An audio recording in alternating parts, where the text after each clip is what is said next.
अब आप समझिए ऑक्सीकरण अपचयन अभिक्रिया अर्थात रेडॉक्स अभिक्रिया। पहले वाली कॉन्सेप्ट यानी आयन इलेक्ट्रॉन कॉन्सेप्ट के अनुसार मैंने आपको समझाया था रेडॉक्स अभिक्रिया के बारे में कि ऐसी प्रक्रियाएं जिनमें एक पदार्थ इलेक्ट्रॉन का त्याग करता है और कोई दूसरा पदार्थ इलेक्ट्रॉन ग्रहण करता है, वो आयन इलेक्ट्रॉन कॉन्सेप्ट के अनुसार कैसी अभिक्रिया थी? ऑक्सीकरण अपचयन अभिक्रिया, जिनको रेडॉक्स अभिक्रिया भी कहते हैं। यहां आप समझेंगे ऑक्सीकरण संख्या संकल्पना के आधार पर ऑक्सीकरण अपचयन अभिक्रिया यानी रेडॉक्स अभिक्रिया। रेडॉक्स अभिक्रिया किसके अनुसार? ऑक्सीडेशन नंबर कॉन्सेप्ट के अनुसार। देखिए, ऑक्सीकरण संख्या संकल्पना के अनुसार ऐसी प्रक्रियाएं जिनमें किसी एक तत्व की ऑक्सीकरण संख्या में वृद्धि होती है और किसी दूसरे तत्व की ऑक्सीकरण संख्या में कमी होती है, वो प्रक्रियाएं कहलाती हैं ऑक्सीकरण अपचयन अभिक्रिया, और इन्हीं अभिक्रियाओं को कहते हैं रेडॉक्स अभिक्रिया। ध्यान रहे, रेडॉक्स अभिक्रियाओं में ऑक्सीकरण और अपचयन बिल्कुल साथ साथ होता रहता है।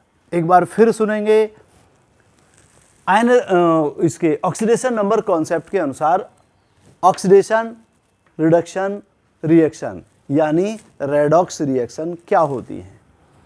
इस संकल्पना के अनुसार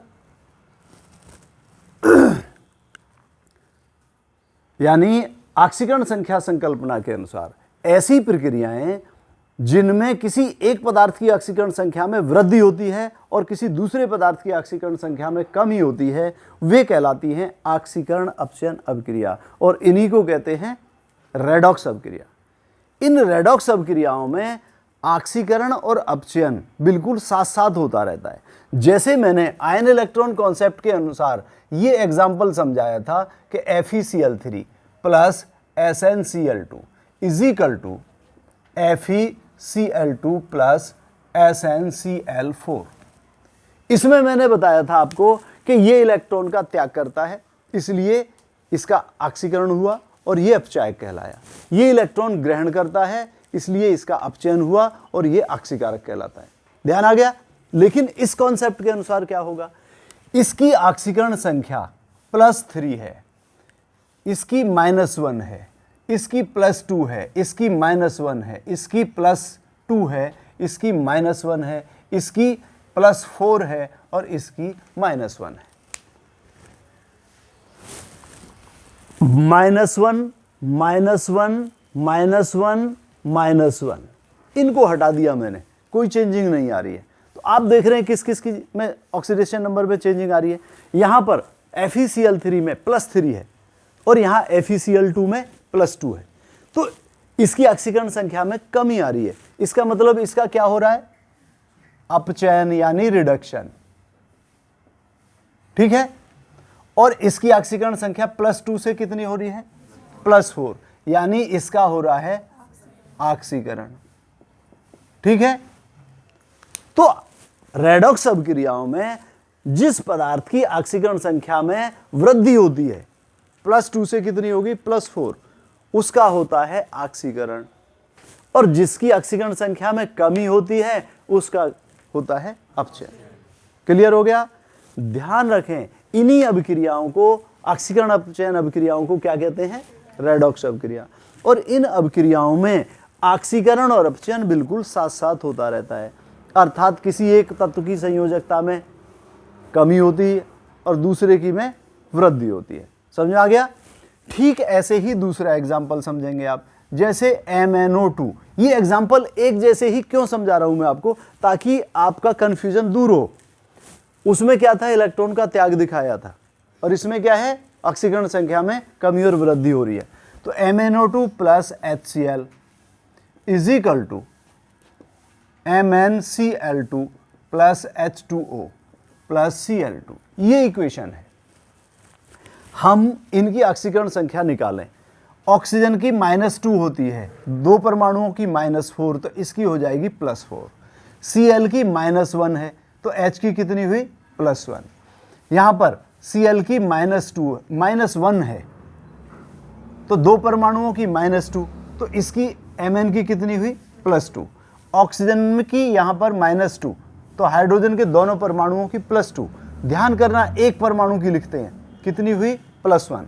ये मुक्त तत्व है, अकेला, किसी दूसरे से जुड़ा हुआ नहीं है, अनकंबाइंड स्टेट में है, तो ऐसे तत्वों की ऑक्सीकरण संख्या सदैव 0 होती है। अब आप देख लीजिए, ये 9 नियम है, जब सब पढ़ोगे जब क्लियर हो जाएगा आपको। अब किस किस की में चेंजिंग नहीं आ रही है, देखिए यहां -1 है और यहां भी -1 है, हटा दिया हमने। ऑक्सीजन की यहां -2 है और यहां भी -2 है, हटा दिया हमने। अब H की देखिए, H की -1 है, हटाना, यहां पर -1 था ना, वो हटाया है हमने। अब अगर यहां हटा देंगे तो अर्ध समीकरण नहीं बचेगी, तो यहां H की +1 है, तो यहां भी +1 है, ये हटा दिया हमने। केवल वो छोड़ो जिनकी में अंतर आ रहा है। यहां पर देखिए ऑक्सीकरण संख्या +4 से क्या हो रही है, +2, कमी आ रही है, तो इसका मतलब क्या हुआ, अपचयन हुआ, यानी रिडक्शन हुआ। इसकी ऑक्सीकरण संख्या देखिए -1 से, यहां तो -1 ही थी, इसमें नहीं हो रहा ऑक्सीकरण, बल्कि -1 से 0 हो रही है, तो यहां पर क्या हो रही है, 1 यूनिट की वृद्धि हो रही है, तो इसका क्या हुआ, ऑक्सीकरण। समझ में आ गया। तो जिसमें किसी तत्व की ऑक्सीकरण संख्या में वृद्धि होती है उसका तो होता है ऑक्सीकरण, और जिसमें किसी तत्व की ऑक्सीकरण संख्या में कमी आती है उसका होता है अपचयन। यहां पर +4 से +2 होगी, तो इसका अपचयन हो रहा है। -1 से 0 हो गई, इसका क्या हो रहा है, ऑक्सीकरण। समझ में आ गया। अब थोड़ा सा यहां भी समझ लीजिए कि जिसका ऑक्सीकरण होता है वो कहलाता है अपचायक, यानी रिडक्टेंट, और जिसका अपचयन होता है वो कहलाता है ऑक्सीकारक।